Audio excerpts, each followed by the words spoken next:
Welcome to Translation Station, brought to you by Age Medicine Management Group, powered by Boston BioLife. We focus on finding real answers and the right science-based, proactive protocols to maximize health. With AMMG, you can expect little to no insurance red tape, less stress, great patient care with longer and more relaxed visits, and a restored patient-physician relationship.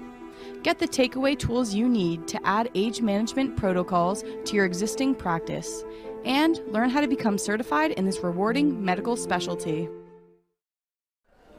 And welcome back. I can't believe how fast time is going. We are still at the Age Management Medical Group, the AMMG conference in Doral, Florida, brought to you by AMMG and Boston BioLife with Joe Krieger. I'm excited because we've got a new side to this. We've got Carrie Reichbach joining us of Gray Team. And this is not what you're talking, this is not stem cells, this is not inflammation, this is not hair transplant. This is helping our veterans, which is so important always because the numbers are staggering. The suicide rates for veterans through COVID and after COVID and the trauma that people are going through is just unbelievable. So we're going to talk to Carrie, and we've got Joe Krieger on the other side of this table joining us from Boston BioLife. So Carrie, welcome. Thank you very much for having me. Tell us what Gray Team is. Gray Team is a prototype of the ultimate kind of veterans wellness center. It's a work in progress that was started in 2016, and we are the foremost leaders in suicide prevention in the United States of America. We've cycled almost 600 veterans through our program since in 2016, and we have never lost one to suicide. How did all this come to be? There is a amazing program in the United States where we take high school kids and we turn them into warriors, and we call it basic training, or Marine Corps calls it boot camp, and we're the best in the world at it. We can turn a high school kid into a warrior, but is your mic in your shirt or clipped on? They're telling me about your mic. I think it's... It fell off. I thought you had... That is the beauty of live TV. So we're just going to re-mic Carrie up and talk about what we're talking about veterans, and Dr. Bauman works with him as well. This is teamwork at its best. Why is this so hard? Why is it so hard? There you go. Yeah, just deal with that. All right. Okay. All right. Take two, everyone. All right. Back to Gray Team. I will try my best not to chuckle with you. So what we were able to do is actually take our returning service members, and while there is no government program to turn them back into civilians, we can heal that mind, body, and soul. Basic warrior training, not life skills training, not... I would think going from here to battle, combat, do they prepare you for that type of combat? Well, they prepare you for the fact that you're going to probably go to a third world country and be in fear of your life constantly and be exposed to crazy. Will enable you to hopefully survive that. But there is no States Department of Veterans Affairs kind of lists the suicide rate as anywhere between 22 and 26 per day. That's insane. And these are not just numbers, these are our mothers and fathers, sons and daughters, sisters and brothers. These are Americans who raised their right hand to protect the freedoms of this country, and they deserve much better than what we're doing for them. Absolutely, 100%. And the mindset, your mindset from when you go to basic training to combat, do they treat you on mindset? Well, they do, and the way that they get you to, do things that are not normally part of human nature, and that's to run towards the sound of gunfire, to run towards danger. Wow. That's not a human thing. Nope. We typically want to avoid things like that. Absolutely. So, interestingly enough, there's a confidence build up to turn someone into a warrior. And it takes about anywhere from 6 to 14 weeks to break someone down and build them back up again. And they have a lot of special skills. They're constantly on alert. They're unable to relax. They want to have their back to the wall. They want to face doors, exits. They want to know where all those things are. And interestingly enough, that same mindset will kill you when you come back to this country, because there are people all around that you don't know. You feel uncomfortable. You just want to isolate in your own home, and all of your friends and your job and your culture and everything else you left behind. And now COVID seems to have exacerbated that, because now everyone had to stay home. You come back from war and you have to stay home. And you have to stay home with yourself and your mind. And your mind does crazy things. That's probably the worst part of it, is when we come back, we don't really have anything in common with other people our age. So we can't really speak to them. Right. And all of the people that have experienced what we've experienced are now scattered. If they're still alive, they're all across the United States. They're no longer, we lived with them, we slept with them, we laughed with them, we cried with them, we trained with them, we fought with them, and now that whole family is dissolved. And I don't think a lot of people realize how incredibly damaging that is, to lose all of that and be at home and isolated and not having anyone to speak to about your feelings, your emotions.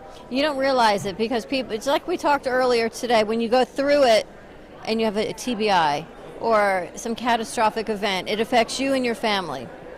People around you don't know.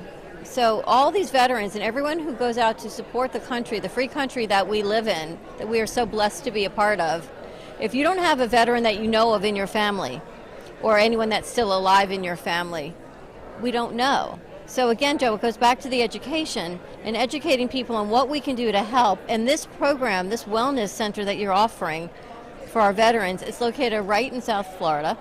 Right. And you told me you've got technology from many vendors just like this. Absolutely. We have 19 currently technology partners. We work with Nova Southeastern University. We work with Florida Atlantic University. We're actually doing research studies for the National Institute of Health on the technologies and how they affect combat veterans and how they can actually benefit greatly. And we do all kinds of measurements, EKGs, EEGs, heart rate variability, sleep studies, everything else, and we're constantly improving that program to make it better and better and better. And what are you finding that they really need the most work with? Sleep is one of the biggest factors. Unfortunately, again, a technological advantage as Americans to be able to go on missions at night and see in the dark with special night vision goggles. But the human body isn't really created to work at night, as most shift workers will tell you. And so we were typically given drugs in order to stay up, and then given more drugs to go to sleep during the day. And we've now kind of changed the regulation of our body, and we've lost that sleep cycle. And we're also vibrating at a much higher rate now, so our processes are faster. And when we lay down, we have all these images and bad dreams of war and things we've done and things we regret doing. And so sleep is, if it's even possible, it tends to be very light and shallow, and it's not the restorative deep sleep that every human being needs. Well, how is the center helping? What are some of the things that you're offering for the veterans? So, great question. We do photobiomodulation, which is low-level laser therapy to reduce inflammation and increase circulation to speed the healing process. Each veteran gets one-on-one personal training to put them back into shape, to lose any of the body fat that they've accumulated since they've been out, because they no longer have that accountability figure over them. So they're not told to exercise, and they don't. Right. They start to gain weight, they get lethargic, their hormone balances is all offset now. Their testosterone drops, males and females, and their estrogen rises from the amount of body fat. Sleep is dysregulated, so they get personal training, they get nutritional guidance, photobiomodulation. We have all kinds of relaxation devices, vibroacoustic, electromagnetic beds. Nice. We have infrared saunas. We have the I don't know if you're familiar with the HapB device, which creates an electromagnetic field around your brain, and it emulates the chemical signature of substances that you would typically take to get through life, like caffeine, nicotine, alcohol, Wow. CBD, melatonin, all kinds of things that you can just trick your brain into thinking that you're using and not have it go through in your actual body. So is that helping with substance abuse issues as well? Substance abuse, sleep, all kinds of things, yes. And you're a 501c3, so is this correct. is all free for veterans? This is 100% free for veterans. Wow. We never pay a thing. We have no government affiliation, so the entire funding is done by the community and corporations that are interested in partnering with us. It's amazing. Joe, did you ever think that all of this would be used to help veterans? Well, it's funny because I first became aware of a lot of the veterans issues. You talk about the 22 veteran suicides per day, it's 22 kills.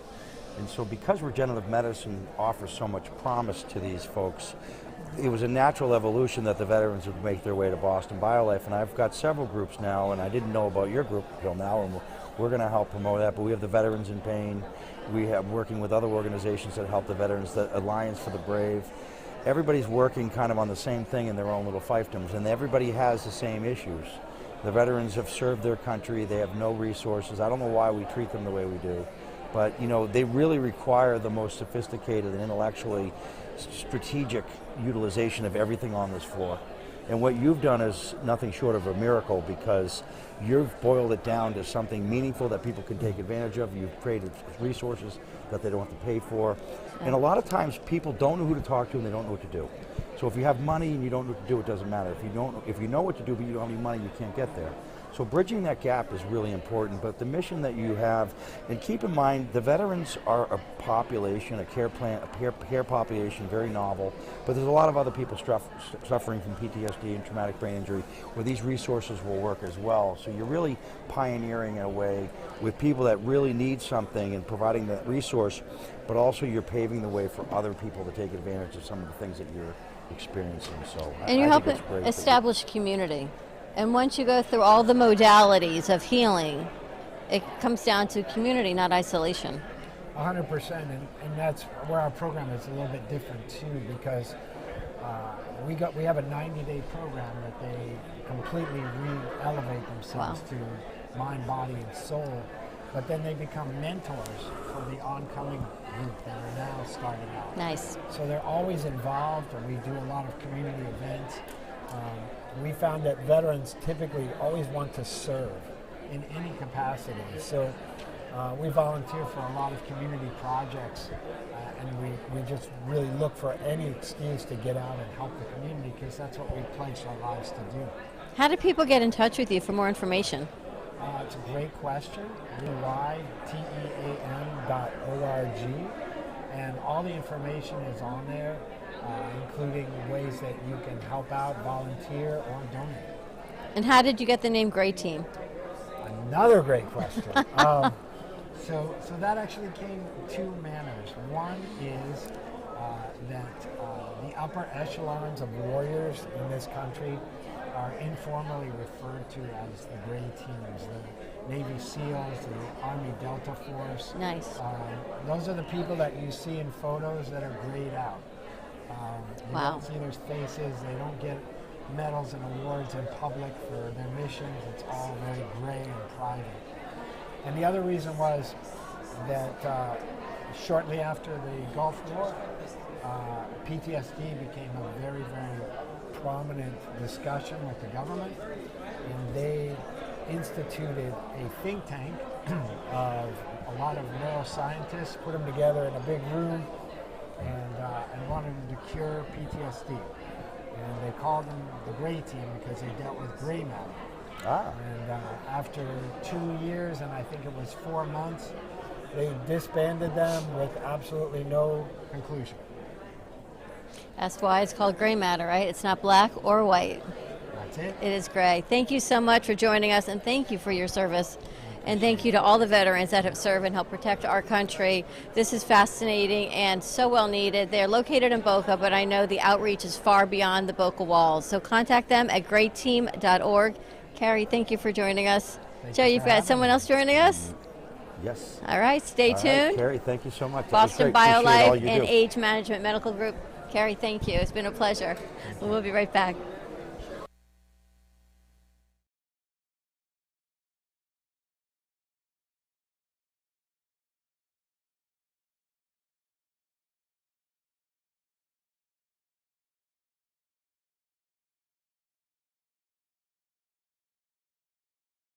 Welcome to Sunshine Senior Solutions, a trusted medical supply company that puts patients first, offering quality home medical equipment and supplies.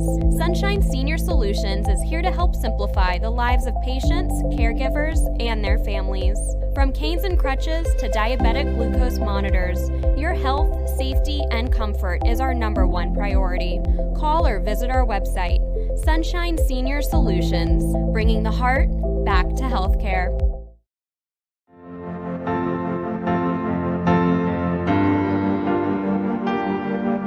Being a successful woman in business means having the courage. We understand the challenges faced by women, and we are here to help. Our team is here to develop the best strategy designed just for you. Your path is unique, and with the right tools, you can accomplish your dream. From radio to TV, from podcasting to magazines, we create the visibility to amplify your impact in business. At New Dawn Media, we are here to help bring your message forward and help your business flourish. It is time for your message to be seen and your voice to be heard. Contact us at 866-224-5422 or brooklyncafe.tv. Your voice can make a difference.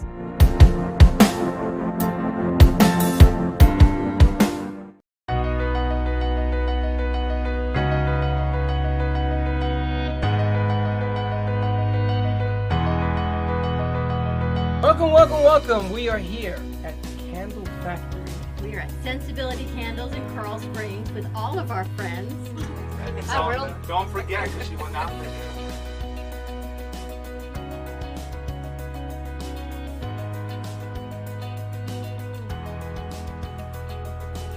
The reason why this Sensibility is my happy place is that I get to come here to work with our, to get private funding, to get donations, to make candle sales in order to give them the life that they deserve to live, just like anybody else.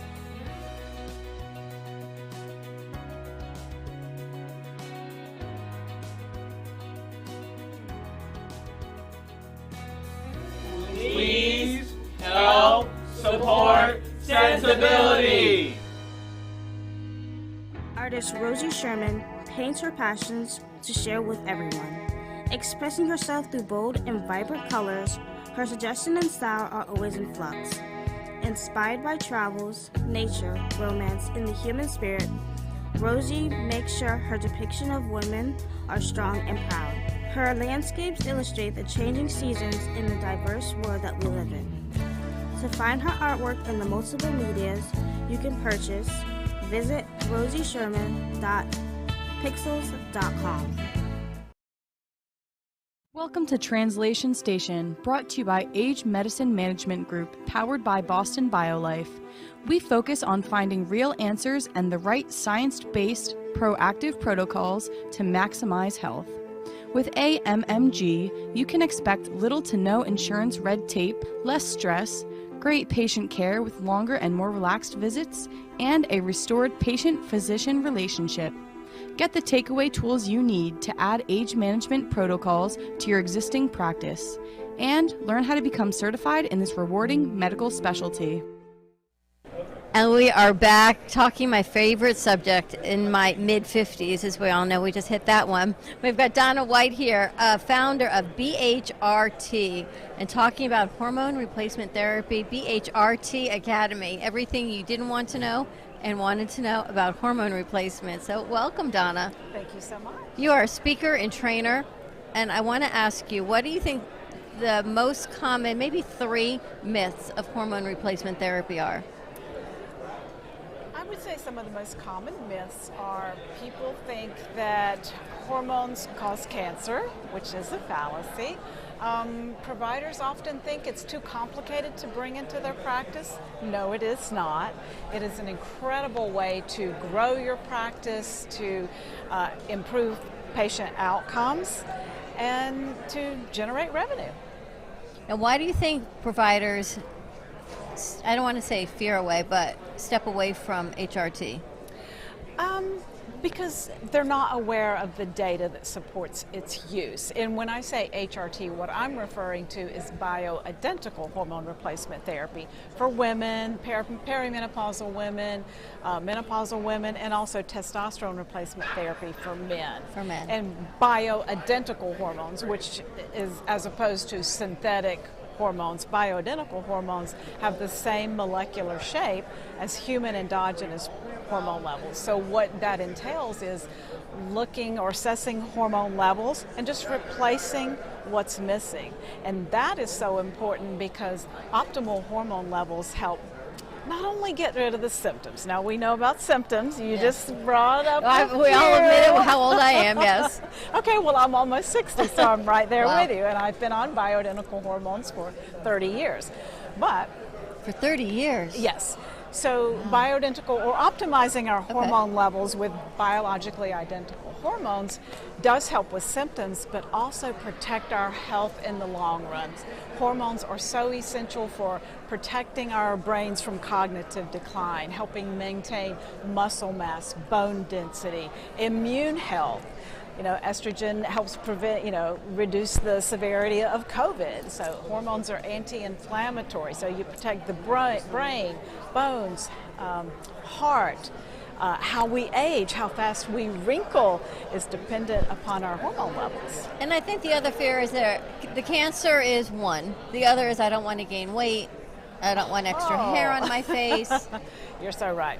But what happens with weight, now you brought it up, if your hormone levels are out of balance, you can be doing everything right. Diet, exercise, but if you have some hormones that are too high or too low, you can't lose no matter what you do. So yes, they are. Versus injections.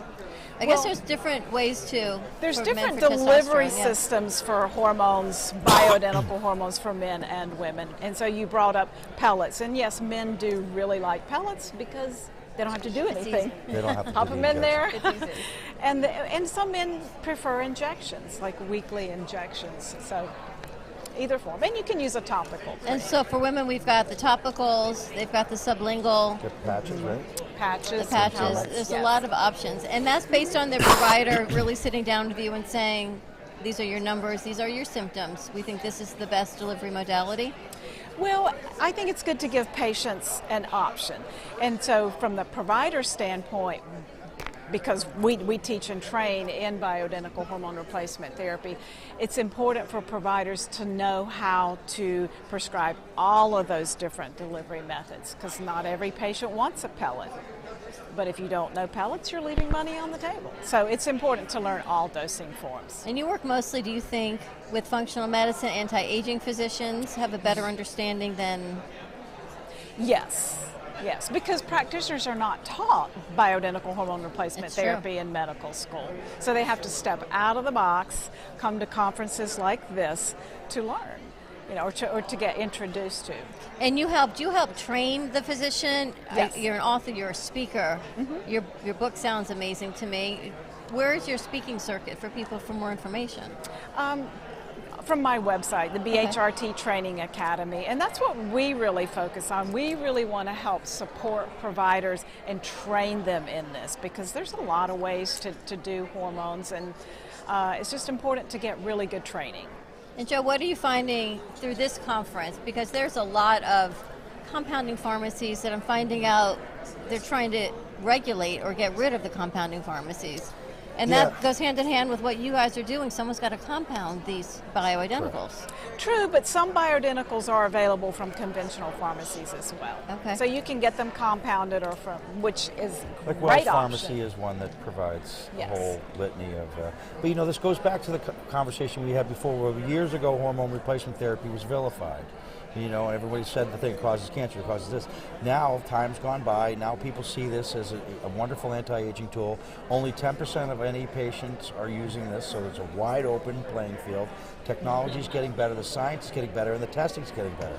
But one of the most important things is what Donna does. She provides the healthcare provider with a way to get accurate and value training, so they can. There's a resource for them. A lot of these people out here have had to figure this out for themselves, and I often find myself saying this when I do my regenerative medicine courses, like, you're going to learn in 1 hour what took this guy 15 years to learn. And you're not going to have to fiddle around with trial and error and dose and things and vendors.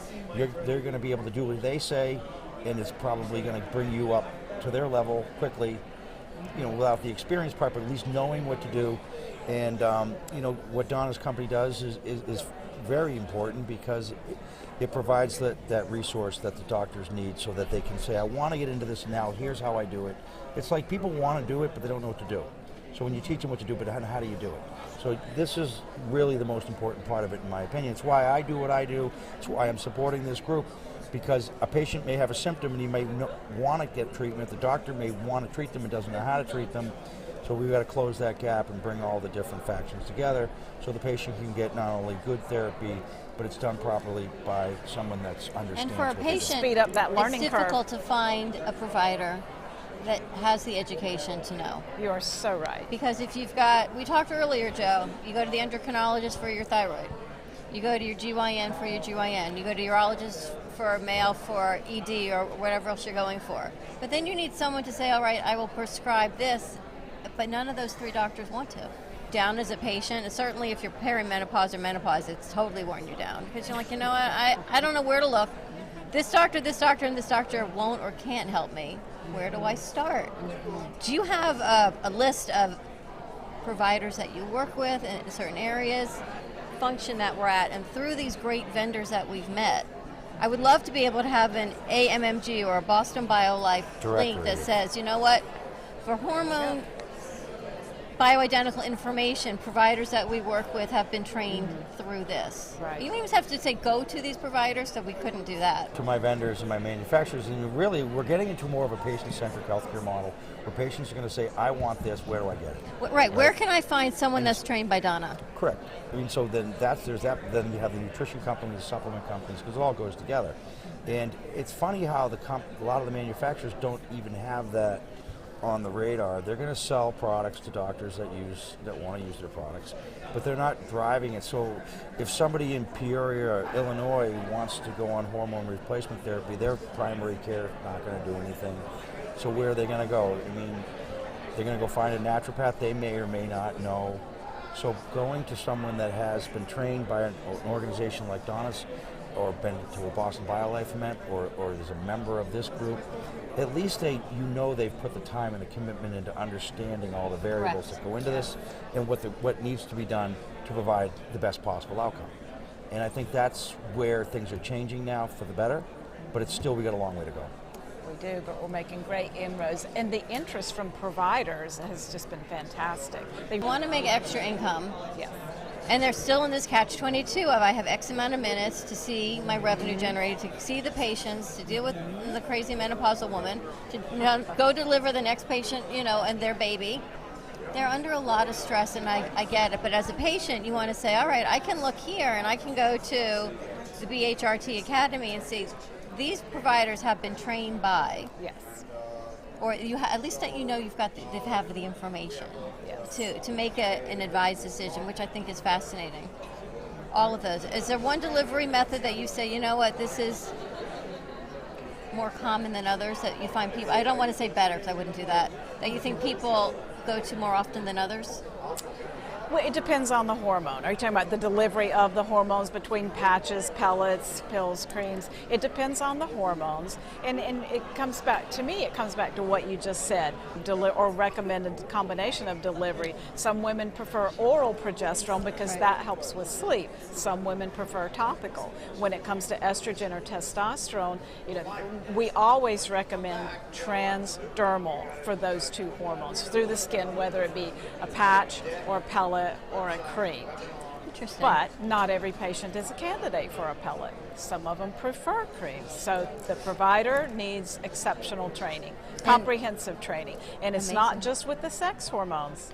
It's with thyroid, adrenals, stress hormones, and glucose management. So you really need to be looking at the big picture because all of the hormones either work together, oppose, interact.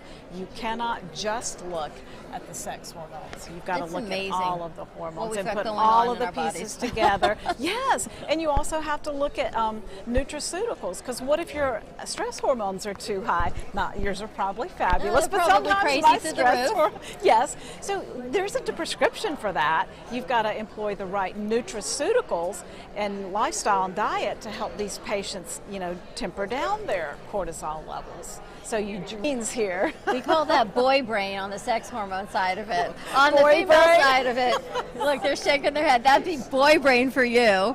On the female side, we're just all trying to function. 30 seconds. 30 seconds.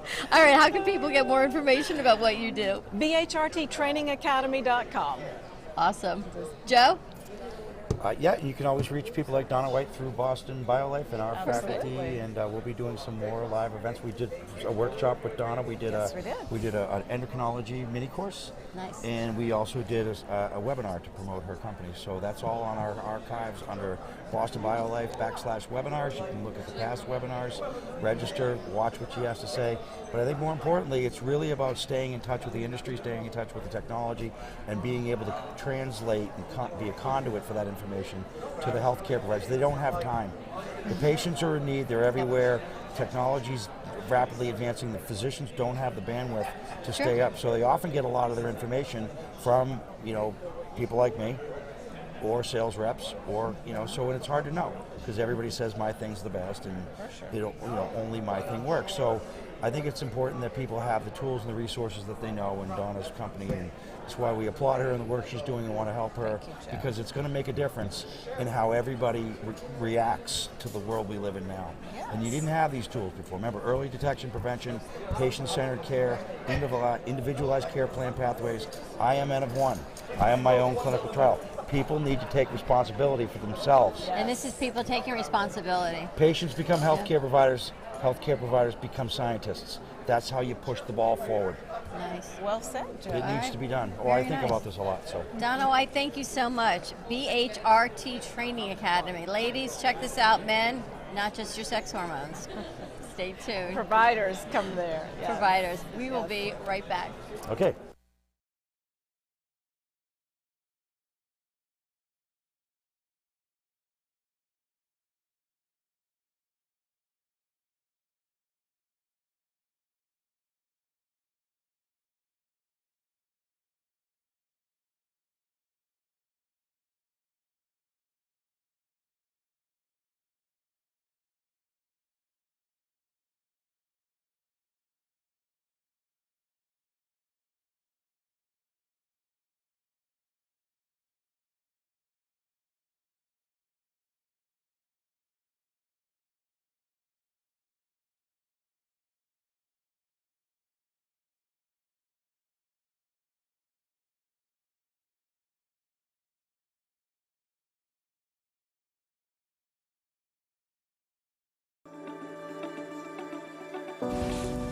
Meet Jay Harmon, one of the many artists held in the Brooklyn Cafe Gallery. Jay specializes in various different art styles, but his medium to work with is colored pencils. His unique style comes from being self-taught and years of practice. Jay pulls his inspiration from many outlets, like People, graces the gallery with over 40 plus works for viewing and for purchase. His many years of being an artist has given him a chance to partner with the Derwent brand, giving him the opportunity to try many different work styles and further his craft. Feel free to come down and visit the studio to view his work. Or if you're interested in your own J. Harmon original, he's open to commissions on his website, coloredpencilartist.com. Or catch his show, The Colored Pencil Artist, on Amp Media Productions on YouTube and Facebook. See you soon.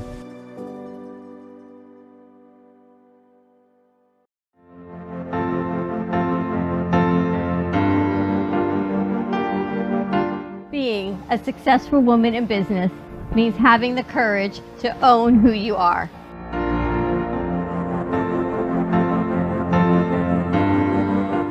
We understand the challenges faced by women, and we are here to help. Our team is here to develop the best strategy designed just for you. Your path is unique, and with the right tools, you can accomplish your dream. From radio to TV, from podcasting to magazines, we create the visibility to amplify your impact in business. At New Dawn Media, we are here to help bring your message forward and help your business flourish. It is time for your message to be seen and your voice to be heard. Contact us at 866-224-5422 or brooklyncafe.tv. Your voice can make a difference.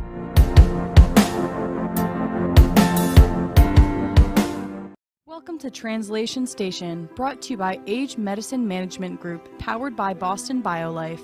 We focus on finding real answers and the right science-based, proactive protocols to maximize health.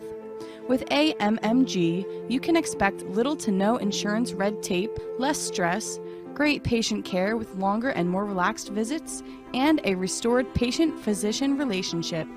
Get the takeaway tools you need to add age management protocols to your existing practice, and learn how to become certified in this rewarding medical specialty. And we are back live from Age Management Medical Group, AMMG, and Boston BioLife from Doral, Florida. It is a beautiful day outside. It's a little chilly in here. As you see, everyone's running between their blankets and their jackets, but it is fantastic because as we age, it's definitely better to be cold than hot, is all I can tell you. And Donna White is perfect example of how we all need to be educated on our Bioidentical Hormone Replacement Therapy Academy. So for more information, as we bring guests forward, you can always go back to this stream, you can go back to our previous streams and get information, or contact Joe Krieger at Boston BioLife, and he will get you all the contact information that you need as well for any information on the guests that you've seen here and any of their companies. So now we have Ian White with us, founder of Neobiosis.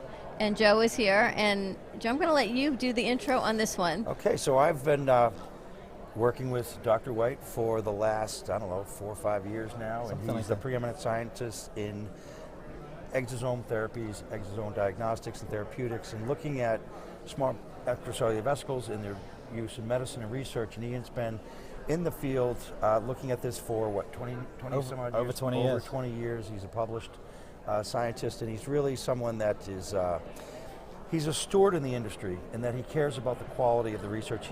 He, like myself, are always willing to work with anyone, because we all go together. Like some people say, we'll all hang separately, right? Anybody that doesn't understand how the systems go together or how different groups work together really is missing the point, because as science advances, and you'll see a lot of criticism of these new and emerging therapies. You'll see people criticize stem cell research, or you're killing babies, or,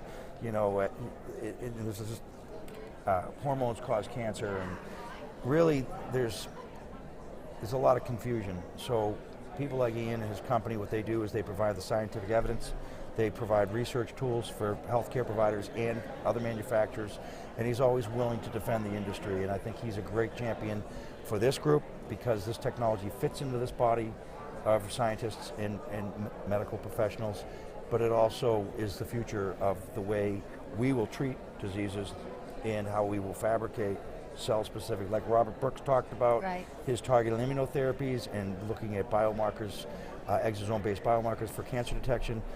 Ian is another scientist working in the similar field, but looking at different areas, so I'll let him tell you some of the areas he's been working on now, but he's a great asset to the field, and we're glad to have him as part of what we do. Welcome, Dr. White. As part of what you do. What does Neobiosis, what does your company work with? So we are focused on understanding how the body naturally repairs itself. As scientists, we're very interested in learning from nature. We've been evolving as a species for over 7 million years, and we've done very, very well. I just, I'm unshaven. Still here. I'm in these clothes. I just came into the conference. I'm speaking in a couple of days, but I just flew in just now. And as I was flying in, I'm looking over the country, and I realized that the human species has been very, very successful. And we've been successful because our biology allows us to interact with the environment very well, and it allows us to heal and respond to challenges, diseases, as well as injuries that we might be exposed to. And we've done very, very well with the technology that has evolved with us over those 7 million years. So at Neobiosis, our goal is just to listen to nature. We're not smart enough to reinvent the wheel at this stage. And so what we do is we look at nature, how does nature deal with injuries, disease, and then we try to develop technologies based on those observations. So for example, I'm very interested in anti-aging, which is why I'm presenting at this conference.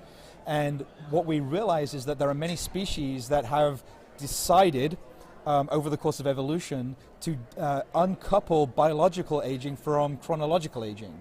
And so some species just don't age like we age.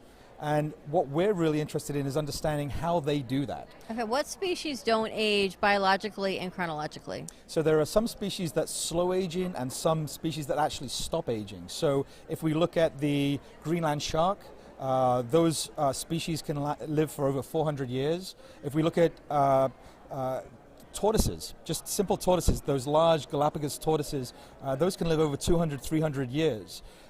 If we look at jellyfish that are in the ocean right now, Teratopsis dornii is what's called the immortal jellyfish, and it's thought to live over 5,000 years, and the only way that it actually dies is through predation or disease. It doesn't age. Wow. And so what they do is they use technologies that have evolved over millennia to enable their cells to age and then de-differentiate. And we're starting to understand that technology because in 2012, of course, Shinji Yakinama won the Nobel Prize for iPS cells. And it's using a similar type of technology, looking at 4 growth factors that you can provide to old cells that then de-differentiates them back to an embryonic fate. And in fact, just this week, we saw a publication out of Cambridge looking at skin cells in a 53-year-old woman that they were able to de-age to an age of 23. So those technologies do exist. I'm in. Those technologies do exist, but it's all by listening to nature. So the way that we differentiate ourselves at Neobiosis compared to other companies is that we're not trying to find a novel peptide, a novel chemical. We're looking at nature to see how nature does it and then try to see if we can tease out that information and use it for humans. So you're here presenting the science of it and how we can put this forward into products or anti-aging skincare or peptides for that matter to see what you can pull out that we can really put into our mammals and our lifestyle. Yeah, so I'm here to present the science based on the technologies that we're developing in the company, but really my goal is to be very transparent, like Joe said, bring this industry together and give people the motivation to move forward, because traditionally anti-aging has been a little controversial. People think that it's all about creams that don't really work and over-promising and under-delivering.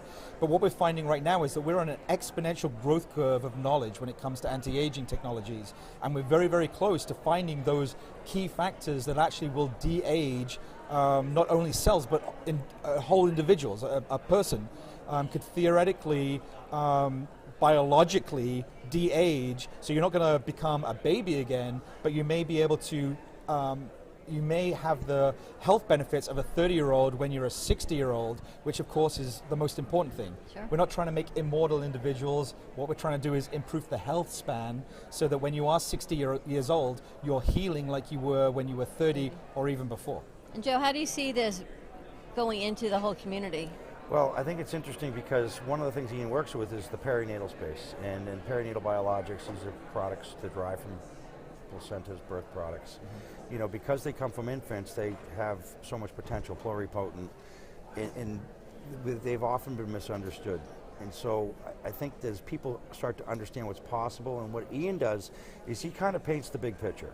So you can look at all these individual systems, nutrition and supplements and mechanical devices, and different therapies, even things like genetic testing and things, but puts them into the what's possible range. So we're never going to stop aging.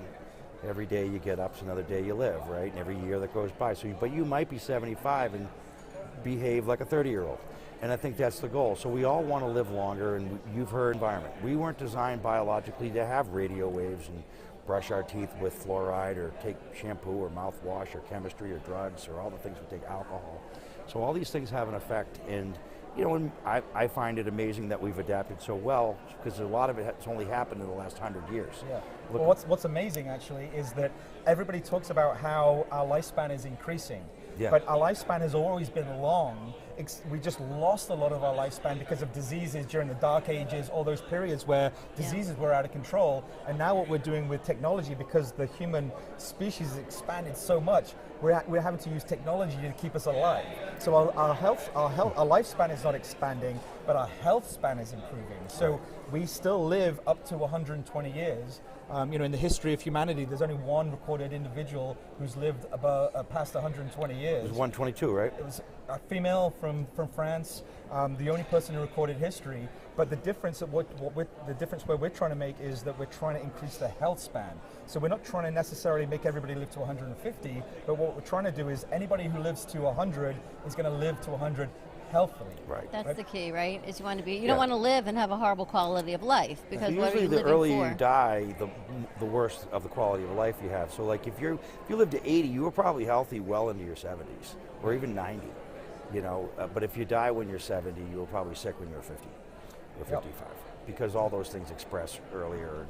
And I just think it's a question of, he's doing the research, the science, he's putting the tools together, providing the information that people need so that they can understand this. So if you're going to be doing hormone replacement therapy or any of the things that are on this floor, you understand how the system works. And I think, Ian is again a great advocate for the field, but he also provides research tools for companies developing products, people looking at, new ways to, peel the onion really, and find new therapies and new ideas to help us. And what I also like to do though is work with Boston BioLife, and whenever I present to you guys, I always present Regeneration 101. Yeah. That's like my thing, is that presenting to physicians the basics of regenerative medicine. What is homeostasis? How do bodies stay healthy? And then what is regenerative medicine? How do bodies repair themselves, so that physicians can look at products that are out there right now, technologies, whether it's peptides, hormones, whether it's IV therapy or regenerative medicines, and they can use those toolkits to then treat their patients as an individual, an N of one. So if I can educate them on how the body typically maintains itself and then how it responds to injuries, if they understand those fundamentals that they're not taught in medical school, then they can take all those tools and apply them to each individual patient. And I think that's what's key, is the individualized, personalized medicine. That's right. And the average physician, is in their mid-50s, and they haven't been in medical school in 30 years. And it's changed. It's changed dramatically. It would be so fascinating. I'm sure there's been a study of what medical school was like 30 years ago. What it was like 50 years ago, so what their training is now. I had a physician do a presentation on the integration of regenerative medicine into traditional medical school. There was only 4, 5 years ago. 4. Yeah. Duke University, University of Miami, Wake Forest, and one other. That's it. That taught regenerative medicine. That had a program for regenerative medicine, no others. The other problem with these therapies is you get, just like physicians work in specific areas, orthopedic or neuro or urology, et cetera, so do researchers. So you may be doing cardiac research, and over here's the Regenerative Medicine Center, right? So if we're going to figure out, can we regrow cardiomyocytes, the regenerative medicine guy may have an idea, the cardiac guy has a need, but very rarely do they work together. That's how the neobiosis study happened at Harvard, where they glue the old rat and the young rat together, and they transferred their blood. Heterochronic parabiosis. One of his favorite words. Yeah. So the way that we work is that you have all these diseases of aging, and everything that you see at the hospital is typically a disease of aging. If you're injuring yourself and you're not healing, it's because you're aging. If you have neurodegenerative disease, if you have autoimmune disease, there's arthritis, all these diseases are symptoms of aging. And so there are a lot of scientists, very, very talented scientists, working on each of those verticals. But what I'm trying to do is, instead of working on those tributaries, I'm working on the river that feeds those tributaries. So I'm trying to understand the mechanisms of aging, because if you're aging, you can solve all of the diseases that are multi-trillion-dollar burden on our society right now if you could just find the root cause, and I believe we're very, very close to understanding that, and that's going to be the subject of my book, is how do we understand what aging is and how do we reverse it? And I believe we're very, very close. I believe, in fact, that we have the first 150-year-old and the first 200-year-old individual alive today, and I believe that in our lifetime we're going to see advances that are going to completely revolutionize medicine from the perspective of anti-aging. Sure. The next big breakthroughs are not going to come from various aspects of medicine, they're going to come from advancements in anti-aging. Fascinating. Then it's just going to trickle down to every specialty. It has to, because every specialty is dependent upon how the body responds to the aging environment. But think about the people you've interviewed. You had an endocrinologist, you had an internal medicine doctor, right? So you are finding these doctors that they're sick. This guy have a neurological problem. Why does this guy have a urological disorder? And it's all the same thing, right? And it's the anti-aging doctor or the functional medicine doctor that understood, but no one ever listened to them. So what we try to do when you see that little multiple circle thing that I put together is bring everyone together. And that's what you learn by coming to us. But see, people like Ian, where he doesn't have a choice, he's programmed to do this work. He didn't get up and say, oh, I think I might want to try. This is your passion. It's what he does. Yeah. It's who he is. And what's so important about that is when other people see problems, you see the light bulbs going off, the eureka moments, and they'll be here. They're like, oh my God, that's why that patient that I treated with this also had that. You know, and like I said, the skin is a good indicator because you can see inflammation. Arthritis is a good indicator. People with low sexual drive, and then people you see with blood hair flow, and you see diabetes, and you see neuropathy, and all of that. All of those and reduced blood flow and symptoms inflammation of the major issue, which is gut health, inflammatory disease, vascular issues, and all of it translates to disease. This is so exciting, and once it all gets laid out and brings forward to all of you, and maybe Joe will put something together on your site for people to really understand the science.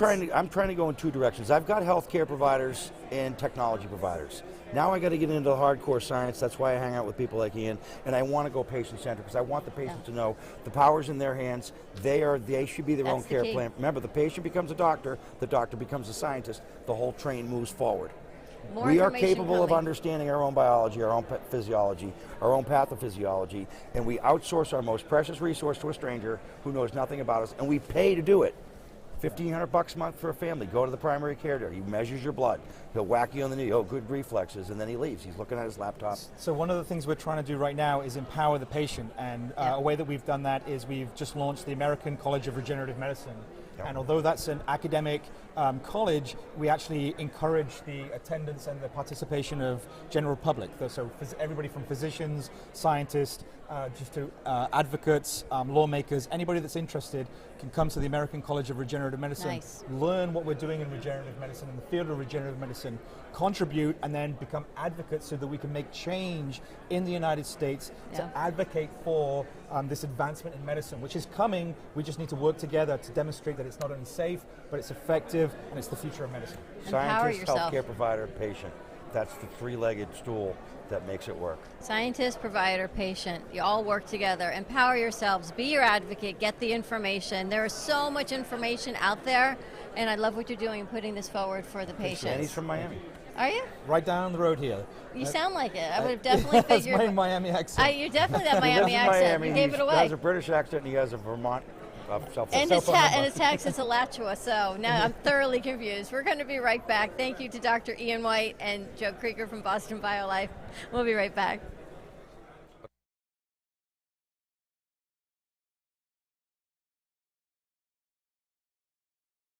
Hi, I'm Dr. Hilary Taylor at drthc.net. I have my doctorate in clinical psychology and now practice as a certified life coach. At Dr. Taylor's Holistic Community, we will work together using a holistic approach to improve and maintain your wellness and take the first steps towards creating the life that you want, need, and deserve. Call me today at 1-833-552-4442. And remember, drthc.net.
Artist Rosie Sherman paints her passions to share with everyone.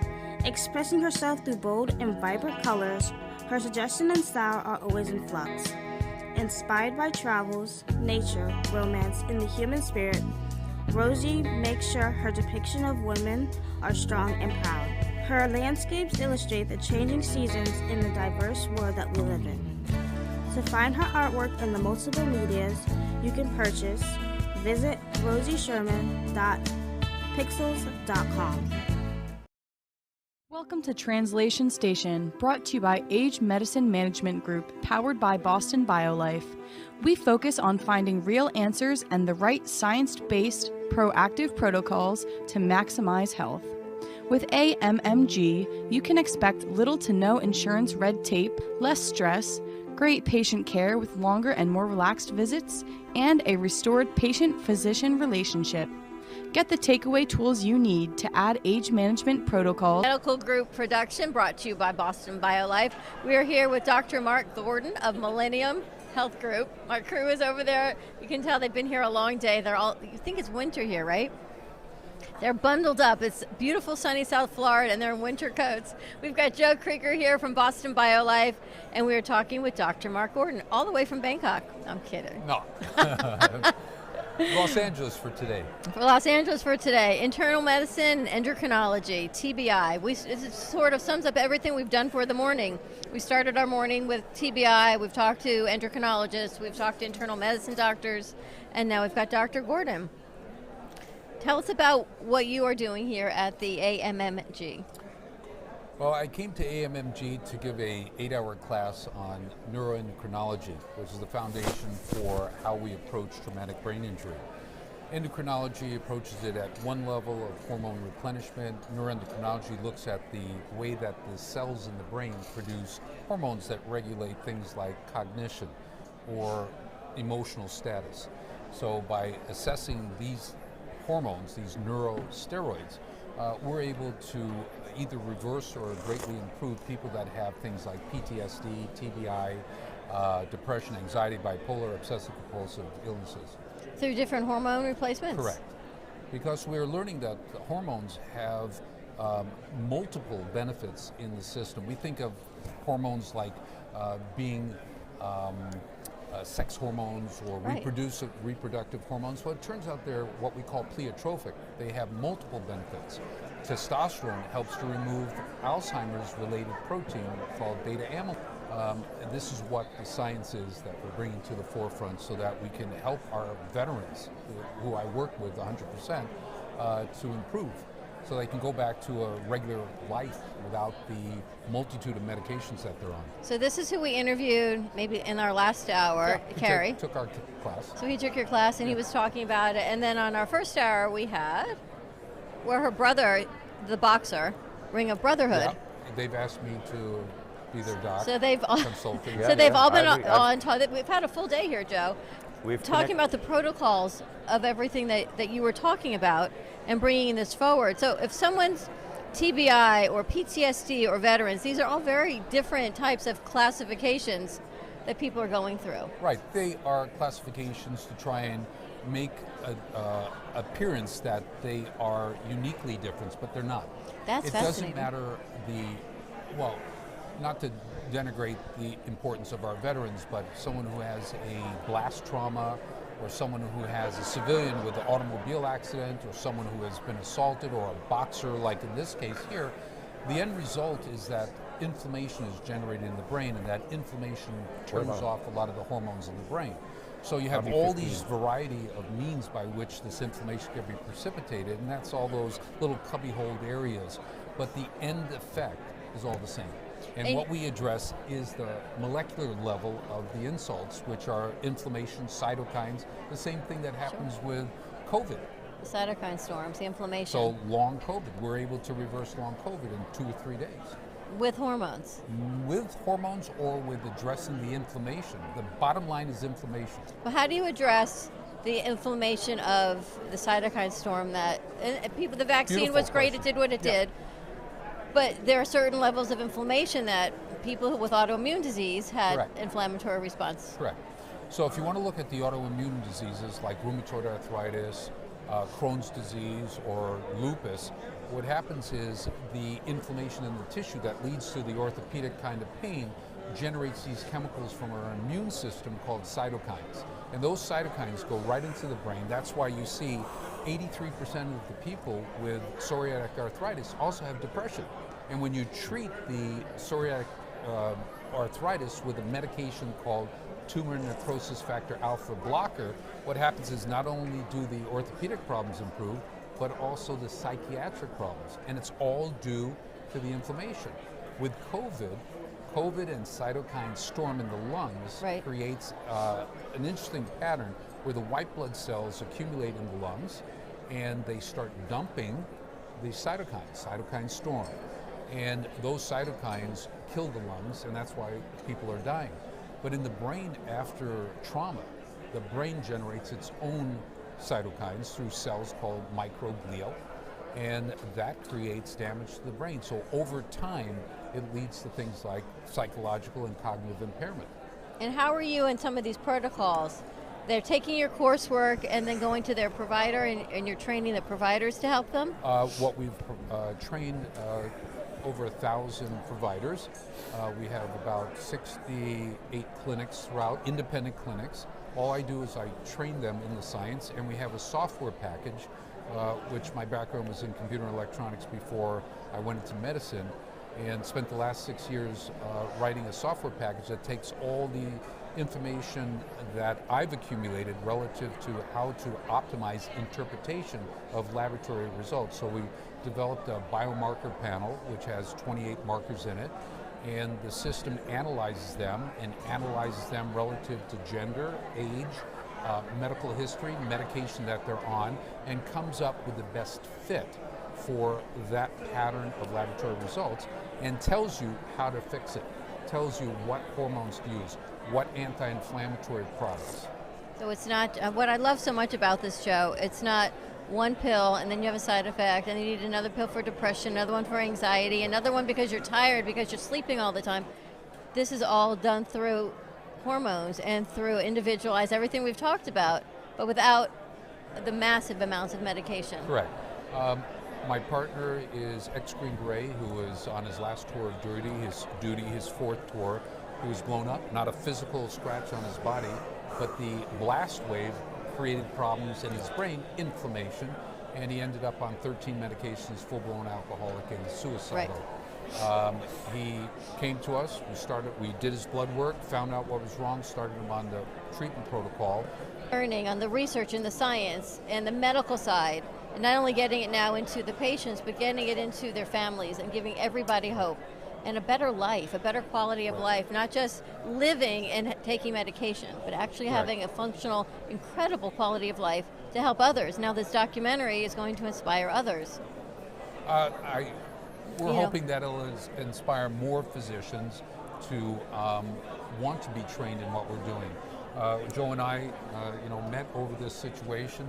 He's experiencing our products and the benefits from them, which is... Yeah. Are they a different type of product? I came here collaborating in different ways, but tell them about your millennial product lines. I think that the brain rescue products are fantastic, and they represent kind of the next generation in the nutraceutical side. Remember we talked about drug delivery and bioavailability? I do something called translational medicine. It is where you take the science and you apply it in a clinical setting, trying to find the optimal products for treatment. So over the past 16 years that I've been working this venue of traumatic brain injury, the literature directed me towards certain combinations of nutraceuticals. So developed 3 specific, unique nutraceutical products. Each one has 6 components to it, and then we started mixing them together, and we've done studies in 2020, 2021 with the Marines. Put them on one product in the morning that they took for 90 days, and in 65% of the Marines who were on the product, they had a 50 to 100% improvement in their underlying conditions, which was based upon 20 issues: depression, anxiety, sense of well-being, exercise intolerance, poor sleep, insomnia, libido, and they had a 50 to 100% improvement in those 20 points 65% of them. And so the products address inflammation, also the energy production in the brain through mitochondria and ATP. This is how we're able to give that clarity and very clear, so you're able to go back to school. We have people who are now back in school. I feel like everybody needs this in some way or another, of something, because even as we're biologically, chronologically aging, correct, right, as we've all talked about, our mind has changed. There is depression, anxiety, inflation, people worrying about money and finances and children and parents, and there seems to be something of getting this into maybe not the same dosing. Been involved in automobile accidents, trauma from being hit on the head by accident or purposely. What about basketball, football concussions? Basketball, football, or hockey stick or what have you. I have one where brother was teaching his sister how to swing a baseball bat, and when she came back, hit him on the head, knocked him out unconscious, fractured the skull, and he ended up having change in personality. And because of the age, we didn't go put him through the biological assessment with the hormones because of age. All we did was put him onto our product Brain Rescue 3 and got better. How are you doing on it, Joe? I love the Brain Rescue products, and I think it's amazing that, Mark's one of these people that have been doing this well before it was popular, well before people even knew about it. He's been, an avid researcher and a clinician and helping, reaching out to help as many people as he can. And frankly, I think more people need to know about what he does, because there's not a lot of people in this field that understand the history of how we got here. People show up at the end and say, oh, you've got these problems, how do we treat it? And the way people look at treating it is with traditional drugs and surgery, right? But looking back at the homeostasis and the equilibrium part of it and how the body was essentially designed to perform, why did these traumatic brain injuries or these injuries of the mind stop those processes, and how do they change the patient, biochemically? That body of evidence is very complicated, and it's unique to each person. And you'll see, you see the patterns, and I can see it in your eyes when you say, oh, this guy had traumatic brain, oh, that's a veteran that had it, that person had this. And then you have the tools, we got the hormones, and the peptides, and the gut health, there's a system here that when you apply it the right way, it'll work. But knowing how to do that, that's where he comes in. It's all about hope, and that's what I found so much about this whole conference, is that there's hope. And just when you think there's not, and you think you're on so many medications, that if you go back to what God and science, whatever you believe in, gave you, talked along to doing the baby poop milkshake. So you're looking at the gut microbiome, right? And you want to look at how to restore normal biological function from, so people do fecal transplant, right? And they're looking at all this microbiota. Imagine doing a baby somebody talked about, well, there's a company in Boston that's purifying the bacterial part of the bacteria, and they're going public, and they're what I call baby bio. So it's two scientists in a pickup truck that discovered a protein that cures a disease that can help very small patient population. Right? Big pharma only goes after 100,000 or more, right? And if you look at a pharma study at 1,000 patients, they're hoping that 500 get better, right? If it's not going to make it to. If you look to the people that got complete relief, very small percentage of those people, they reacted to a version of that drug. Now that drug's not going to see the light of day because it didn't treat enough people, but it made a difference to them. And just like any other industries, cell phones, computers, printing, all these things have gone to be these giant, mechanical issues down to something that's very individualized. And I think you're going to see that in laboratory sciences. I think you're going to see it in medicine. That's why personalized precision medicine, not just individual care, but unique to you. Like, I could make something for you, but unless I know your metabolomics, your genomics, your proteomics, I don't know you. So I don't know how you're going to react to a certain thing, and not everybody reacts the same. This is so specialized. And what you're doing by combining neurology and endocrinology to help veterans and to help TBI and to help people. And he's keeping track of it and learning not only what works, but what doesn't work. That's teachable medicine. Are your products available for people to purchase? They're on our website, and it's themillenniumhealthstore.com. Okay. 60% of all proceeds go to help support our veterans programs. So we've been doing so well, we're now expanding out to include first responders, fire department, and law enforcement. Check these out. I'm telling you, the information is fascinating, and to be able to give hope for you or your loved ones, Joe, the science here, all of these products, amazing. I provide a resource where people can come and learn, but really, it'll take a month of Sundays for everyone to train everybody, and the science moves so quickly. So what people like I do and Mark do, we try to stay on the front line, and we try to find effective ways. So my ability, what I have is an audience. I have a megaphone. I have the ability to, and I can propagate things that are self-beneficial, or I could propagate things that are beneficial to everyone. I prefer the latter because we all go together, right? We do God's will. And one of the things that got me into translational medicine is when a doctor said, if somebody tells you there's nothing that can be done, they just don't know enough. They don't know enough. Because literally every day, that's why we provide peer-reviewed research, papers to anyone that wants to know. If 2 kids in India purified a protein and it's in a peer-reviewed journal article, you'll have it in your database as soon as you open nursing and big pharma. It's not available to, primary care physician in a small town. We want to make that so. It's fascinating research. Check this out, millennialhealthstore.com. millenniumhealthstore.com. These products are incredible, the science, the technology. Joe, thank you again. Dr. Mark Gordon. As always, my friend, we're another going to take a chapter in our quick break. long road together. Stay tuned, and we will be right back.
One of the many artists held in the Brooklyn Cafe Gallery, Jay specializes in various different art styles, but his medium to work with is colored pencils.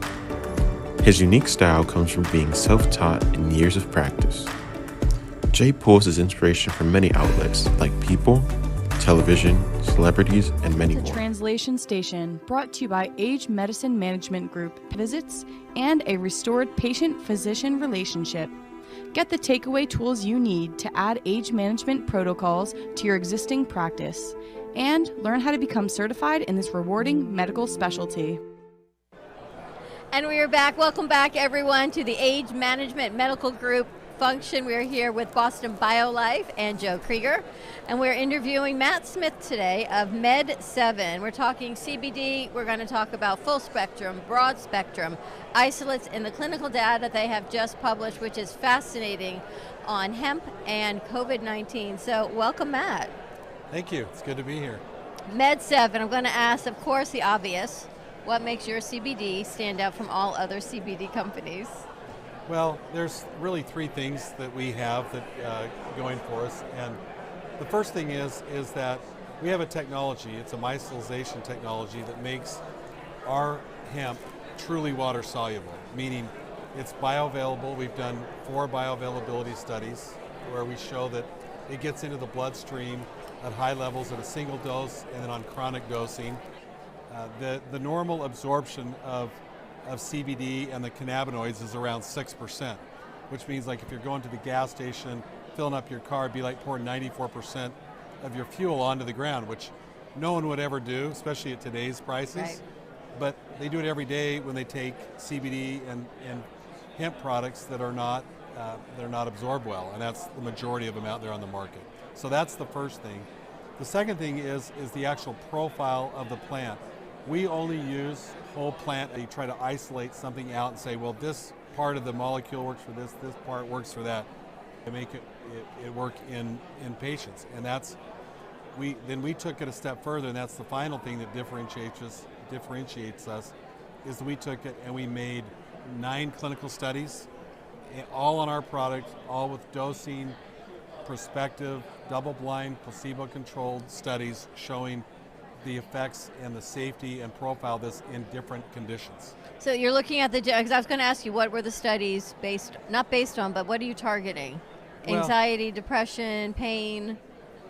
Yes. Inflammation? So we started out with bioavailability. Those were our first studies. And then we did a big safety and efficacy study to make sure this was safe and effective. And in that study, we found some unique things. We found the patients came back and 90% of them came back and said, hey, I'm sleeping better and I'm having more vivid dreams. So we said, hey, we need to look at that. So we went on to do a sleep study, which we completed last year, that we looked at patients asleep and found out that on the Med7, patients on an average versus placebo in our study had 56 minutes more of deep sleep every night. And they also got to sleep 15 minutes earlier. So, and that's called awake time. So we had these 2 key factors, plus their resting heart rate went down, which meant you're relaxing, but you're not being sedated, which is what makes this unique with sleep, helping for sleep. This is your full spectrum, broad spectrum, isolate. It's not detected down to 0.0001. So it doesn't show up in drug tests. It doesn't show up in any. It just goes to show you like how the different levels there are. I mean, you got some like behavior modification, exercise, nutrition, and products like this one really make a difference because it can have great benefit psychologically and physically for patients, and making it available in a useful form and having it, people don't sleep very well. They have low energy levels. And maybe that's tied to all the other symptoms they have, the other reasons why they have those things. But this is a really good way, scientifically proven way for people to feel better and to kind of combat some of the simple things that everybody deals with every day. And I think it's good for kids, right? If you're looking to deal with children and anxiety. Yeah, it's definitely a safe product. We haven't tested it in kids, and so like all nutritional supplements, we have on our label that you shouldn't use it under the age of 18. But we have a lot of experience, a lot of parents, a lot of doctors will, under the supervision of the doctor, they'll give it to children, small children, because The one thing about hemp and this and all these, and the endocannabinoid system is like the computer center in your car. And if something's out of whack in that, if you're all of a sudden you're having a problem with ball your joints suspension, and so by having the endocannabinoid system regulate your body, it's the way your body achieves homeostasis, and that's Do not have Delta 8. right. Is there? It's a new hot because it's kind of a street drug. Okay. You get high off of it. It's like a watered down Delta 9, but you still have the psychoactive effects. And people are putting it in their product. Everything you see on the market is synthetic. It's coming out of China. It's coming out of Asia. No, this is not synthetic. No, this we is don't- strict. we That's don't why I want add- people to realize what we don't your add product any of that is. in. And you don't need a Delta 8 in here to feel our full spectrum hemp. You'll feel it when you take it in. Look at without him. it. Look how calm he is. Huh? What? Huh? What? Trying to get my next speaker lined up. But it's quality product. It's quality products, and they work, and we've proven it in so many of these different conditions where everybody else will quote other people's data. We have the data. That's why physicians really consider this. CBD is helping with diabetes?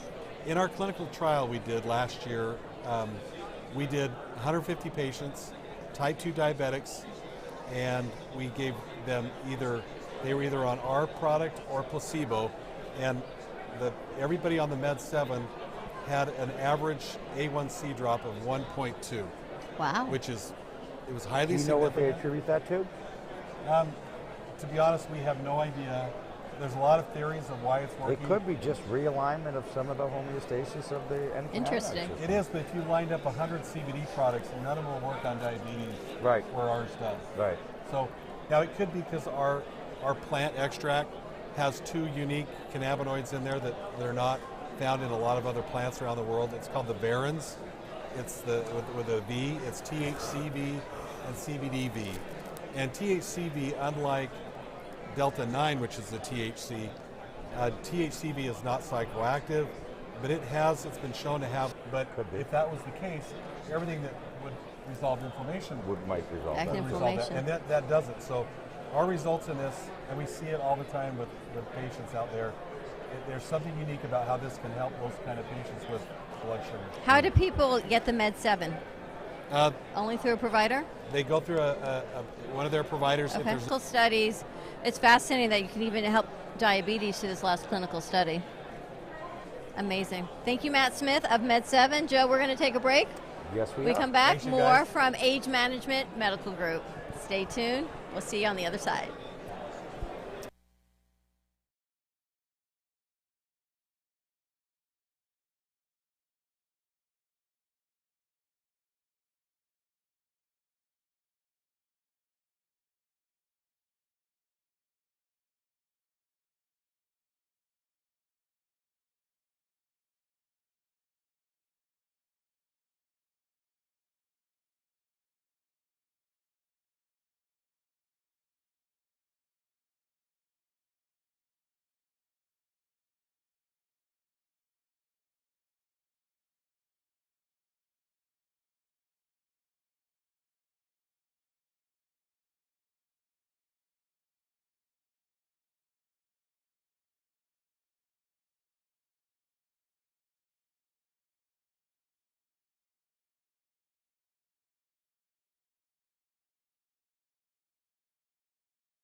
Welcome to Translation Station, brought to you by Age Medicine Management Group, powered by Boston BioLife.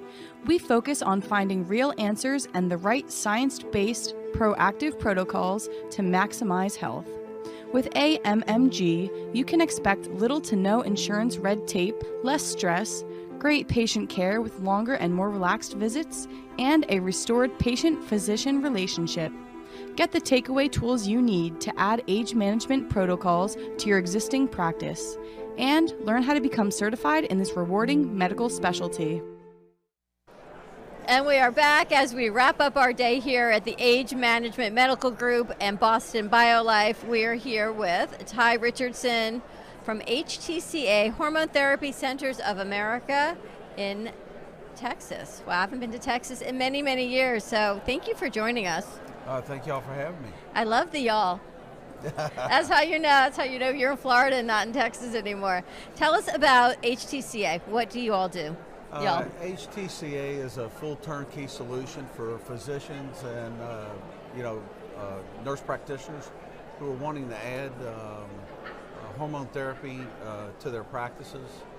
We offer a full day training program in Dallas once a month, where a nurse practitioner, MD can come in, have a 5-hour didactical, and then we wrap it up with a 3-hour practical where they learn the insertion techniques. Wow. And just the whole medical aspect of treating patients for hormone therapy deprivation. So. All through bioidentical? All bioidentical, and we do both testosterone, estrogen, and progesterone. In pellets? Pellets, And how does that get regulated? My concern always about pellets was once it goes in, it's not coming out. That's a fact. So once it goes in, you have to make sure you've got the right provider that's giving you the right combination. That's correct. That's effective for you. I'm glad you asked that. That's a great question. What we typically do is, for the last 10 years, we take blood work in the beginning before a patient ever gets a treatment. We look at where they are currently, what their bodies are producing on their own. We calculate the dosage that's to be put into them. And again, we've been doing this for a decade. So the correct dosage has to be right. And we're very conservative on the first dosage, because as you say, you can't take it out, but you can always add. So we probably are ultra conservative on the first dose. We typically are right. We have what we call a boost, about 2% of our patients. We have to add testosterone or add estrogen to them after we take their 4-week blood panel. I'd rather be able to add it, right? You start low and then add. That's versus correct. The other way. That's correct. Imagine having a 55-year-old wife with too much going, People losing their mind. It would be bad too. And the body can, the hormone receptors in the body love this stuff. The way this works is, as the pellets lay it's subcutaneously between the fatty tissue and the muscle, capillaries form over it, and as a result, they wind up having, free testosterone. So the body, in essence, takes the testosterone to the area of the body that requires it. And there's 3,000 functions in the human body that requires testosterone. The reason I got into this was my wife was having night sweats, hot flashes. She was 50 years old, and she went to her OBGYN, and he had recommended this treatment for her. 4 weeks later, I had to call the Dallas Police Department to report a strange lady in my home. So I immediately went to him and said, "What did you put in my wife?" And he began to tell me about the bioidentical pellets, which, by the way, have been used since 1939. Really? So this is not a new modality. It's not a new delivery system for testosterone. I had Shelba Bethel out of Oklahoma. She's out of Norman, Oklahoma. 80% of that was that Dr. Tatera, Gino Tatera, had a company out in Arizona called Sotopelli, and he reintroduced this delivery system for hormones back in really the 90s. It's all about the information, because the big misnomer of the pellets was, if once it goes in, it's not coming out, you want to make sure you've got the right amount. But starting slow and conservative and adding versus having a crazy wife at the other end of it, or a husband who gets too much testosterone, right? It's not just us. You want to make sure you've got the provider that does what they need to do. So an 8-hour training through your company. Yes. And the didacticals and the training, then they're good to prescribe. What do? They send you the formulary and you send it back? Well, we, in essence, give them a portal. They take the blood work, they enter it into the portal. The dosing site then calculates a recommended dosage. They're free to lower that dosage or up that dosage. And we get into the nitty gritty, like if you had ever had an issue with, for example, let's say acne. If you check that box, we're going to automatically decrease your dosage just by that one fact. So we get the dosage, it gives the recommended, they accept it. They have an inventory of pellets that we set up in their office. Their MA goes and gets the correct dosage. They insert it. 4 weeks later, they take another blood panel. And we're not just looking at the numbers, we're also looking at symptoms. So did it eradicate the symptoms? If someone's still having hot flashes, night sweats, or something of that nature, and their numbers look good, we're still going to give them a boost because we want them to eradicate the symptoms. So we don't really manage patients by numbers. We manage them by how they feel. And it doesn't do a patient much good when they still feel bad and you're telling them they shouldn't feel bad because the numbers are good. Well, that's the hardest thing with traditional medicine is you look at your labs and your labs are fine, but you don't feel fine. Well, they say it's in range. It's in the normal range, Whatever but you still are having symptoms.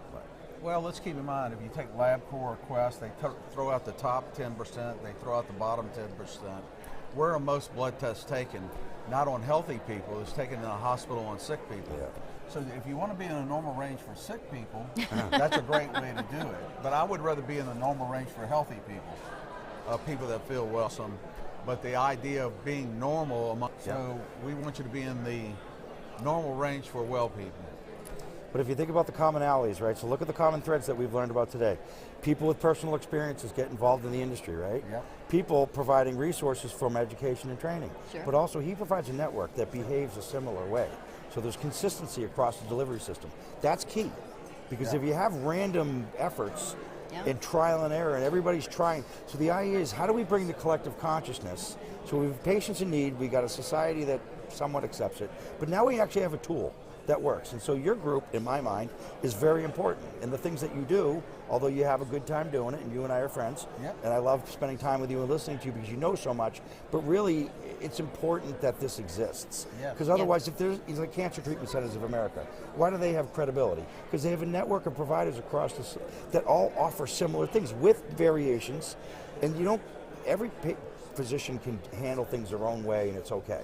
Right? They all figure it out. But when they all learn from each other and they see what everyone else does, that's the benefit of a network. Because then your community standards raise. And once our community standards raise, then they will continue to raise. We educate the patients, the providers should, in their best effort, get the education and their community standards raise. And that's how we get, a more informed and a more healthier society. That's right. And patients can reach out to you and learn who their providers are. And Sure. What's the best way for them to look into well, just go on HTCA? www.ht-ca.com, and that has a listing of all of our certified providers that have gone through this one-day training that we mentioned. And most of these providers have already been OBGYNs, for example, for 30 years. Right. So they're very qualified physicians, and you can look up by zip code or by state. However you like. Awesome. I love that the list is there. This way you know they're certified, they've gone through the program and everything that's offered through HTCA. Thank you so much for joining us. Thank y'all for It's a pleasure, Ty. Being there, buddy. Appreciate everything. Thank you so much. A pleasure. Y'all did a great job. Thank you. Stay tuned. Are we taking a break? Or one more. One more. We're done. One more. We're going to wrap up today. So stay tuned, and we'll be right back. We got one more. One more.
Welcome to Translation Station, brought to you by Age Medicine Management Group, powered by Boston BioLife. We focus on finding real answers and the right science-based, proactive protocols to maximize health. With AMMG, you can expect little to no insurance red tape, less stress, great patient care with longer and more relaxed visits, and a restored patient-physician relationship. Get the takeaway tools you need to add age management protocols to your existing practice, and learn how to become certified in this rewarding medical specialty. And we are back as we wrap up our amazing day here at AMMG, Age Management Medical Group, brought to you from Boston BioLife and Joseph Krieger. We're here with Dr. Charles Guglin out of Connecticut. So this has been, we've had people from all over the United States here that I've interviewed. I'm sure there are people worldwide that have been here as well. Yes. Dr. Guglin, welcome. Thank you. Is this your first year here, or you've been involved with AMMG? I'm a pro. I've been here, it's probably my 7th or 8th year here. I've been following this group for a really long time. They really got me started. I'm from the era where general surgeons did everything. I turned 58 or so, and I don't want to say I burned out. I got kind of sick of the baseline healthcare system in this country, which is really about treating people who are already sick. Right. I got really interested into intervention, and started coming to these AMMG conferences. Met my wife here, I was part of it, but also understanding in a fundamental way that if you're going to do this stuff, you need to learn from the experts. And AMMG is one of those places, is the place where all of the people who are really the progenitors of this field of age management medicine, they cluster here twice a year. And I learn so much here every time I come. So have you taken this and incorporated into your surgical practice, or have you shifted gears? Oh, no, I gave up surgery 6 years ago. You did? Yeah, I did my last operation in 2015 or 16. What kind of surgery was it? What was the last thing you did? Right. You really want to know? Yeah. Yeah. The last thing I did was a young woman who had a perforating cancer of her fallopian tube. We came to the hospital with no blood pressure and a belly full of blood. They gave you an easy one. Yeah, it was like 3 o'clock in the morning. Went out for about 4 hours. You heard that. Well, I had already quit before that. Thank God. But yeah, it was a good finish, actually, when you think about it. Sure. Last thing you wanted to do was like drain pus glass. Yeah, you went out on top. Yeah, exactly. And now you've transitioned. Are you still practicing, or this is all for your benefit? No. I have a very busy practice in Southern Connecticut. We do a full range of age management. We do a lot of hormone replacement therapy, a lot of functional medicine. And one of the things I love about this place is every year there's something new. And like this time it's epigenetics and genomic testing. Every year there's something new, and every year I got something new to bring to my patients, which is just awesome about that kind of thing. And that's been the evolution of it. So before we had personalized medicine, now we have personalized precision medicine. Yeah. So there's two evolutionary pathways. One is the evolution of the technology, the compounding, and the formularies. Right. The other is the evolution of the specificity of the individual patient. Oh, yeah. Metabolomics, genomics, proteomics. Yeah. Remember, the genes are the blueprint, and then the genomics is actually the expression of those genes. Yeah. So the blueprint of the house itself. That's right. Right? And so as we start to learn the intricacies of those systems, and that's why this field moves forward, what I think is encouraging is there are thousands of doctors like him out there, but nobody knows about it. Right. We're so conditioned to go to primary care for our annual physical, and they take your blood pressure, and they weigh you, and they look at your blood, and they say you're fine, or you're within range, or whatever. It's literally old-fashioned medicine.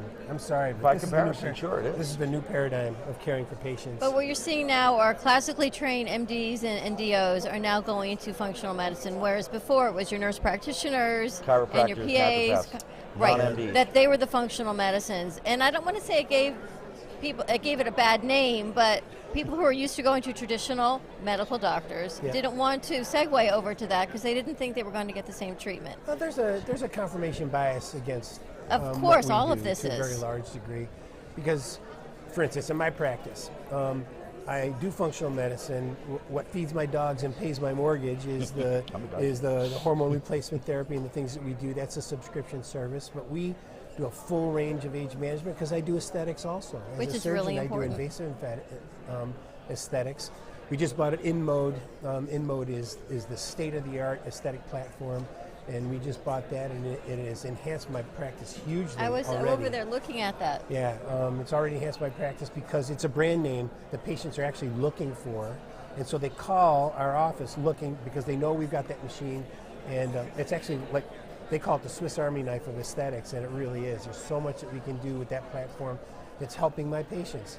But you're also surgically trained. So Yes. is a patient coming to you for a procedure like the InMode versus going to the mall in a med spa to use the InMode? Well, that's I the think thing. there's a higher level of comfort in patients now as this is all evolving and physicians are transferring over to functional medicine saying, okay, now I feel comfortable going this route because I know you are classically trained in surgery or whatever, or internal medicine or whatever it would be. To a large degree, that's what drives the aesthetics part of my practice because there's so many, I don't mean to disparage the people who are doing it, but there's so many young nurses out there, young APRNs who have really no experience at all with doing invasive procedures. Marketing dermal fillers, for instance, which can be very dangerous, with very little knowledge of facial anatomy. Or I've been, PAs. PAs. I've been in and out of the human face 1,000 times in my lifetime. Right. I know where the layers are. I know where everything's supposed to go. It's a very, you need a very deep understanding of the most complicated part of the human body in terms of anatomy is the face. And so when people see that MD after my name and they see that I've got that experience, it tends to drive patients towards us also. Absolutely. But I love how it's changing, how the quality and the providers, so much more information and education and comfort for the patients to go and to find them. So I think the practitioners, there's more and more practitioners that are aware of the AMMG and other anti-aging conferences and what you're doing. The hormone therapy might be your bread and butter, but it's what's going to help all of us age more gracefully. Yes. Well, and it addresses a lot of different disease types. Yeah. I mean, it's all kind of the foundation. You know, and this was fascinating, what it's doing with neurology and endocrinology and hormones. So Mark. The hormone replacement therapy on so many levels is it's incredible to me. And also the things he was talking about, cosmetic and the transition there, it's look good, feel good, right? So I mean, if you feel like crap all the time, you don't care what you look like. Yeah. But as soon as you start having more energy and you're losing weight and you feel better, you know, it's behavioral, but it's also biochemical. You quit drinking, don't eat anything white, don't drink anything but water. Do that for 90 days and walk 1 hour a day. You're going to see tremendous benefit. And then when you see benefit, then you continue, what can I do next, what can I do next? And at the end, you might want to roll back some of the miles. It's like going to Mako, you get a new paint job, you change your tires, you look better, right? And I think but no, you made a good point because people feel more secure. Half the doctors in this country don't work in hospitals. That means they're in private practice. There's a lot of the evolving as people are taking over hospitals and they're under corporate again, and it's changing, and physicians are saying, I too deserve a quality of life. There's so much cookie cutter medicine that goes on out there, and most of what we think of as healthcare in this country is algorithmically charged. You know, you go into your doctor's office, he listens to your series of complaints, and all the time he's listening, he's cataloging in his head what kind of pharmaceutical he can prescribe for whatever it is you are complaining about. Age management totally flies in the face of that to a complete degree. I very seldom prescribe pharmaceuticals in my practice. Obviously, metformin and some of the other things that we've been shown are truly helpful for things like insulin resistance and those kinds of things. But for the most part, what I subscribe are life change and a lot of supplements. We do a lot of supplements in our practice. But so much of this has to do with lifestyle. Very much of my practice is curriculum driven. I'm spending most of my time teaching patients how their body works. You know? It's been a lot of evolution, Joe. This has been an amazing conference and so much information, and you can see, even from 4 years ago, yeah, when we did the World how much more patient involvement there has been. We did that, and that was just highly scientific. But the whole idea, so when I started this company 6 years ago, it was to translate science into medicine. So I figured, you know, the pathway to the future of medicine is through science. Doctors are nerds. They're going to love it. I've always come from the standpoint of teaching peer-reviewed publication research to physicians when they want to learn. If it's radio frequency ablation for pain or microdiscectomy for low back or anything in the brain, you have to understand the pathophysiology of that cell system. So to put up a cartoon and say, well, an exosome is like a letter and it's got a forwarding address and a return address, and you put the little note inside. Doctors need to be treated like scientists. Remember, the doctor becomes a scientist and the patient becomes the healthcare provider. That pushes the train forward, right? And it allows all these new and emerging therapies to be beneficial. We know we can go to a hospital when we're going to die, and we can, right?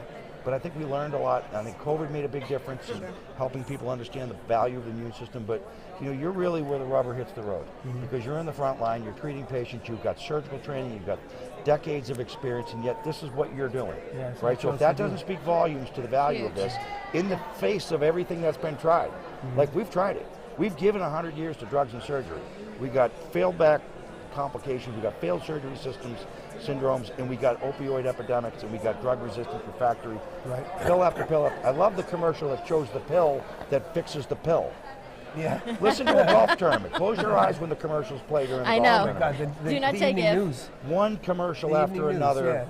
I went to the dermatology show the other day, and a third of it was cancer, the other third was looking better and feeling better, and the other third of it was just junk. So but it's interesting to see how these industries react, but really patients seeking therapies go to doctors that have experience, but groups like this just aren't mainstream.